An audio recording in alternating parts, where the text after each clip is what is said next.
आज हम आपको एक ऐसे असली वीर की कहानी सुनाने जा रहे हैं जिसने देश के लिए अपनी जान कुर्बान कर दी। जी हाँ, आज हम बात करने वाले हैं मेजर मोहित शर्मा के बारे में, जिन्हें अशोक चक्र और सेना मेडल से नवाजा गया है। उन्होंने गुप्त पहचान लेकर आतंकियों के बीच घुसपैठ की और उन्हें उन्हीं के जाल में फंसाकर खत्म किया। आइए जानते हैं क्यों आज भी पूरा भारत उन्हें गर्व से याद करता है।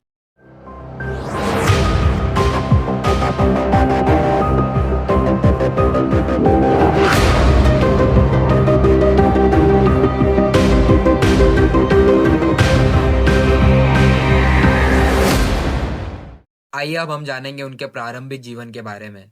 मेजर मोहित शर्मा का जन्म 13 जनवरी 1978 को हरियाणा के रोहतक जिले में हुआ। परिवार में उन्हें चिंटू और साथ साथ एनडीए के कॉस्मेट्स उन्हें माइकी कहते थे। वे अपनी पढ़ाई के दौरान ही एक दृढ़ इच्छा शक्ति और संघर्षशील व्यक्तित्व के धनी थे।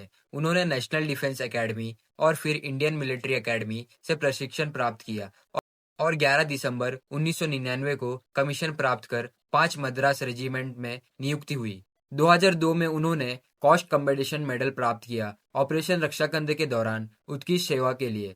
जून 2003 में उन्होंने खुद पैरा में शामिल होने की इच्छा व्यक्त की और इसी माह से पैरा में शामिल हो गए। दिसंबर 2004 में उन्होंने सेना मेडल भी प्राप्त हुआ। मेजर मोहित शर्मा की सबसे दिलचस्प कहानी है उनकी अंडरकवर इन्फिल्ट्रेशन। ओप इंडिया और अन्य स्रोतों में उल्लेख है कि उन्होंने आतंकियों के समूह में, खासकर हिजबुल मुजाहिदीन के भीतर खुद को घुसा दिया। उन्होंने इफ्तिखार भट्ट या इकबाल हुसैन का नाम अपनाया, कश्मीरी पहचान का वेश धारण किया, लंबे बाल, दाढ़ी, कश्मीरी पहरान पहनकर खुद को आतंकी प्रतीत कराया। उनके अनुसार उन्होंने दो आतंकियों अबू तुरारा और अबू सब्जर के संपर्क में आकर विश्वास कमाया। उन्हें बताया कि उनके भाई को भारतीय सेना ने मारा था और वो अब बदला लेना चाहता है।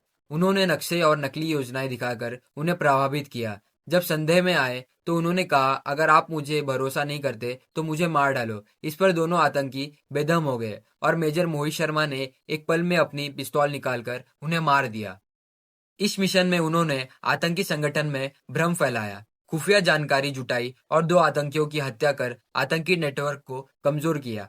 ये ऑपरेशन जून 2003-2004 के आसपास सेपॉन में हुआ ऐसा माना जाता है और उस उद्देश्य से उनकी बहादुरी की मिसाल दी जाती है। अब हम बात करेंगे ऑपरेशन कुपवारा के बारे में। अब आती है मेजर मोहित शर्मा की अंतिम और सबसे वीर गाथा, कुपवारा ऑपरेशन 21 मार्च 2009। हाफुरदा जंगल, कुपवाड़ा, जम्मू एंड कश्मीर में आतंकियों की घुसपैठ की खुफिया सूचना मिली। मेजर शर्मा को ब्रावो असॉल्ट टीम का नेतृत्व करने के लिए चुना गया। घने जंगल में उन्होंने और उनकी टीम ने आतंकियों को ट्रैक किया और जल्दी घात में आए।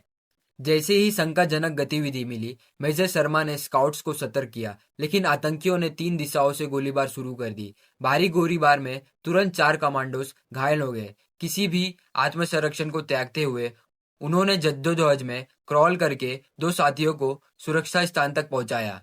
उसके बाद उन्होंने ग्रेनेड फेंकी और दो आतंकियों को मार गिराया, लेकिन इस दौरान उन्हें छाती में गोली लगी। गंभीर रूप से घायल होने के बाद भी उन्होंने कमांडोज को निर्देश देना जारी रखा ताकि आतंकवादी भागने की कोशिश ना कर सके।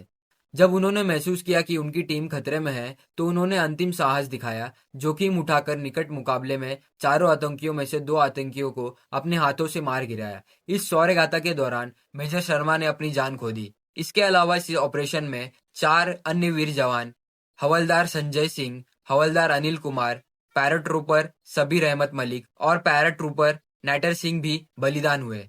मेजर मोहित शर्मा के इस अद्वितीय वीरता के लिए भारत सरकार ने उन्हें अशोक चक्र प्रदान किया। आज दिल्ली के राजेंद्र नगर मेट्रो स्टेशन का नाम बदलकर मेजर मोहित शर्मा रखा गया ताकि आने वाली पीढ़ियां उन्हें याद रख सके। तो ये थी कहानी मेजर मोहित शर्मा की। अगर आपको ये वीडियो अच्छी लगी और मेरी कोशिश पसंद आई तो इस वीडियो को लाइक और सब्सक्राइब जरूर कीजिए और हमारे चैनल कहानी और स्टोरी को सब्सक्राइब जरूर कीजिएगा। जय हिंद, जय भारत।